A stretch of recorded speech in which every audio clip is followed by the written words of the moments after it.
Tucker. Not even a decade ago, the top Senate Democrat, Chuck Schumer of New York, was speaking very differently on the question of immigration. Here's a flashback. Illegal immigration is wrong, plain and simple.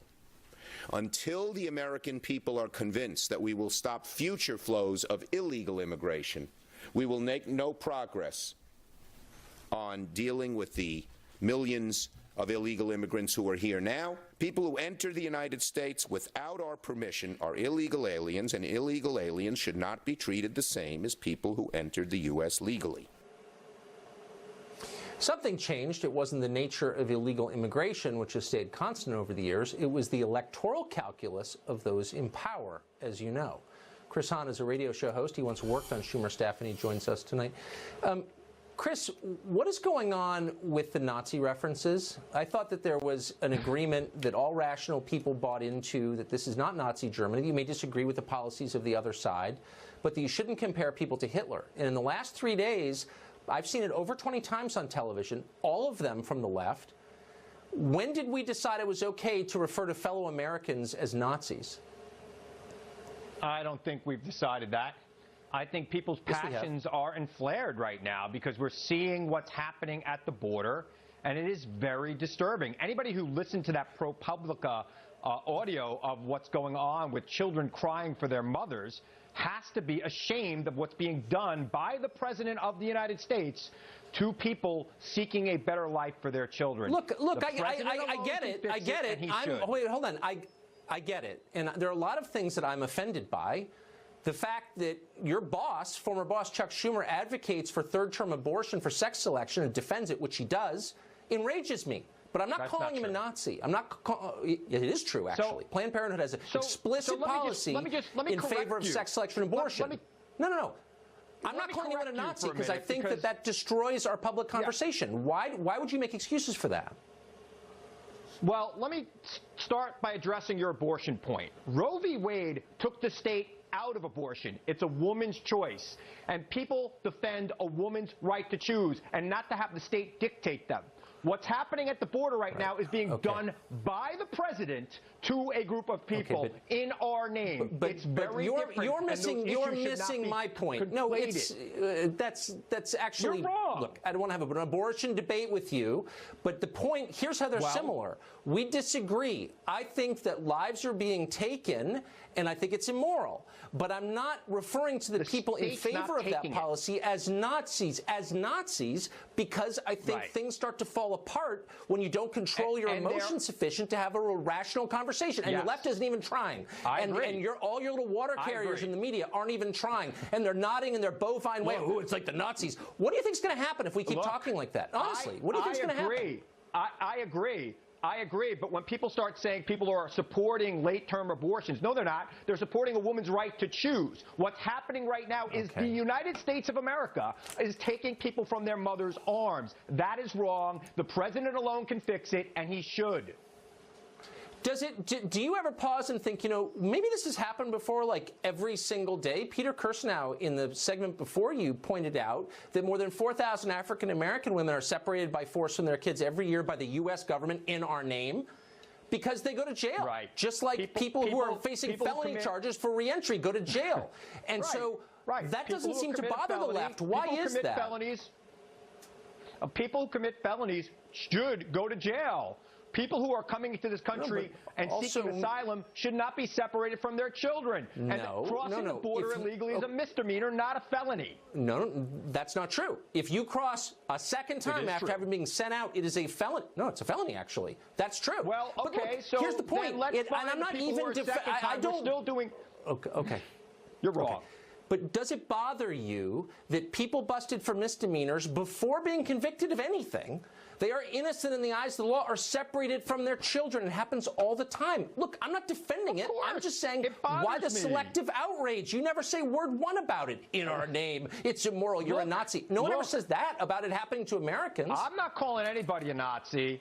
I'm not calling anybody a Nazi. What I'm saying is what's happening at the border is un-American. It is not who we are, and it needs to be corrected immediately. Let me tell you something. Politically speaking, you hit the nail on the head. This is a hot political issue, and if it doesn't change soon, apparently, because whatever it takes, you guys will do. Whatever it takes.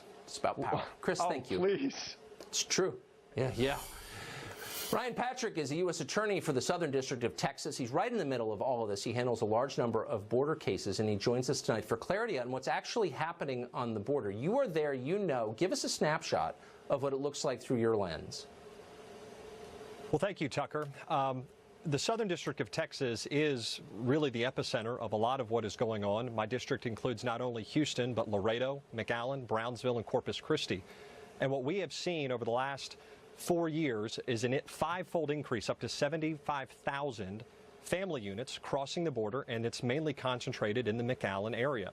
And so what the Attorney General's memo said was to prosecute all cases referred to us by Border Patrol, and that's exactly what we're doing.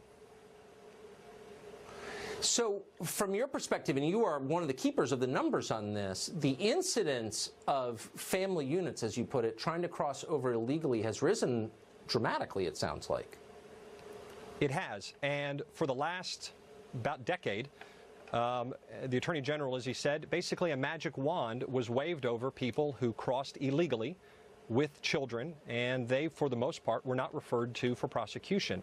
And to clarify something that I believe is being misstated and misinterpreted, the Department of Justice, my office, is not involved at all with people who present themselves at a port of entry at one of the bridges to claim asylum legally. We are getting referrals from Border Patrol and other agencies who catch people who are crossing the border illegally. They can then make their asylum claim or any other claim that they believe they have after their prosecution. But the zero tolerance policy that was rolled out back in April by the Attorney General says that all people are to be treated equal under the law, which is we will take all cases referred to us by Border Patrol where there's probable cause to prosecute them. Ryan, thank you for clarifying that. There's so much noise right now that it's nice to have a sober, fact-based conversation. Thanks. Appreciate it. Thank you. Well, it goes without saying, and you know this if you've been paying any attention at all. I hope you've been outside playing instead. But if not, you know the major networks have been leading with this border story, and hysterics have defined the tone. Watch.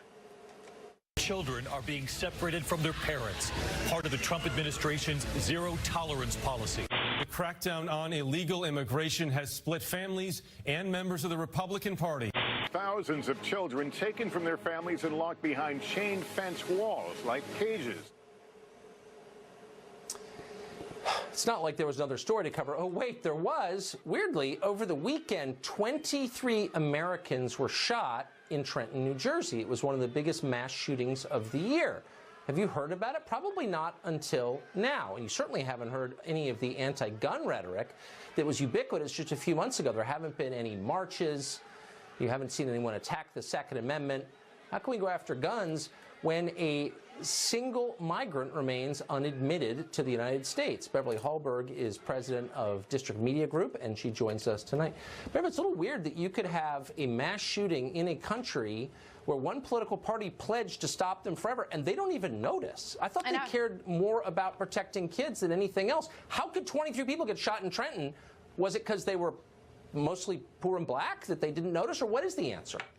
I'm not quite sure. I think they found maybe another story they wanted to follow more, and that's why we're not hearing about it. I'll even bring up another big story. Not sure if you heard about this, but the IG report came out last Thursday about the Clinton probe, and there was bias. We've had hearings this week, but I would encourage even your viewers to take a look at some of the mainstream media Twitter accounts. Those stories are buried, if you can even find them at all. So it seems that there is a story that the left wants to put out there, and don't get me wrong, I think the issue about what's going on the border does deserve media attention. The president did change a policy in that he is now following the laws that are on the books. But at the same time, there is other news as well, and there is so much devoted to this coverage with also rhetoric that's, I would say, very damaging and leading to a conversation on how to deal with this complex issue. Well, it's hysterical, and it's extreme all of a sudden. Look, you may not like the policy. I think that's totally legitimate not to like the policy, or any other policy for that matter. But to sit by while someone on your air calls other people Nazis, fellow Americans Nazis, like, you're a lunatic if you think that's okay. And that's everywhere. Am I misstating this? No, not at all. And here's the thing is when you do invoke language like calling someone a Nazi, it doesn't lead to actual conversation on how to solve the issue. And even looking it at leads some to of violence. Exactly. And even looking at some of the issues as far as how they're covered and how much time is devoted, the Media Research Center came out with some interesting data. They took a look at ABC and NBC and CBS over the past 6 days, and there was actually 3 hours devoted between morning and evening newscasts. But when this was at its height under President Obama's administration, there was only roughly 6 minutes of coverage, even though the New York Times came out with a story saying that children with their parents were stuck in horrific conditions. These stories should be covered, but why is there an unfairness about it? And I think what it leads us to believe is that if you're a network that doesn't like the president, this is a story they want to run on that they think they can win on. Yeah, I mean, because they're hacks and liars is the truth. That's fine. They've long been hacks and liars. It's when they become extremists that starts to freak me out, and it's starting to freak me out now. Beverly, thank you. Good to see you.